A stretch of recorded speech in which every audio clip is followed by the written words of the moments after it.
12 ഞങ്ങളൊരു ധ്യാനം കൂടാൻ പോയപ്പോൾ ഒരു അച്ഛൻ ഞങ്ങളോട് ചോദിച്ചു, ബാർ ഹോട്ടലിലാണ് എൻ്റെ ഹസ്ബൻഡ് ജോലി ചെയ്യുന്നത്, ഷെഫായിട്ടാണ് ജോലി ചെയ്യുന്നത്, എന്നാലും ചോദിച്ചു ബാറിലെ ജോലി നിനക്കൊന്ന് മതിയാക്കി കൂടെ എന്ന് ചോദിച്ചു. അന്ന് തൊട്ട് ഞാൻ എൻ്റെ മനസ്സിലതൊരു കരടായിട്ട് കിടന്നു. ഞാൻ അന്ന് തൊട്ട് പ്രാർത്ഥിക്കുന്നുണ്ടായിരുന്നു, ഈ ജോലി ഒന്ന് മാറിക്കിട്ടണം, അവിടെ നിന്ന് ജോലി മാറിക്കിട്ടണമെന്ന്.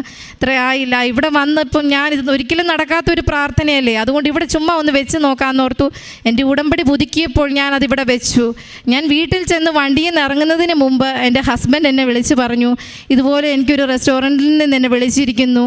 അവർ പറഞ്ഞു പുതിയതായിട്ട് തുടങ്ങുന്ന റെസ്റ്റോറൻ്റാണ്, അത് ഓപ്പണാക്കി തരണം, അതിന് ഇനി അത് നഷ്ടമാണെങ്കിൽ പോലും തനിക്ക് 1 വർഷത്തേനുള്ള സാലറി അഡ്വാൻസ് ആയിട്ട് തന്നേക്കാം, തന്നെ അവിടെ വന്നേ പറ്റുള്ളെന്നും പറഞ്ഞ് എൻ്റെ ഹസ്ബൻഡിനെ നിർബന്ധിച്ചു. ഒരിക്കൽ പോലും 10 വർഷമായിട്ട് മാറാതിരുന്ന പുള്ളി പെട്ടെന്ന് തന്നെ ഇവിടെ ഞാനൊരു ഉടമ്പടി എഴുതി വെച്ചു. വീട്ടിൽ ചെന്നപ്പോഴത്തേക്കും അതിൽ വന്ന് എന്നെ വിളിച്ച് പറഞ്ഞു ഓഗസ്റ്റ് 1-ാം തീയതി തൊട്ട് അവിടെ ജോയിൻ ചെയ്യണമെന്ന് വിളിച്ച് പറഞ്ഞു. അങ്ങനെ നിരവധിയായ ഒരുപാട് അനുഗ്രഹങ്ങൾ മാതാവിൽ ഞങ്ങൾ തന്നു, ചെറിയ ചെറിയ ഒരുപാട് അനുഗ്രഹങ്ങൾ. അതെല്ലാം ഇവിടെ പറയാൻ പോയാൽ സമയം ഒത്തിരിയാവും.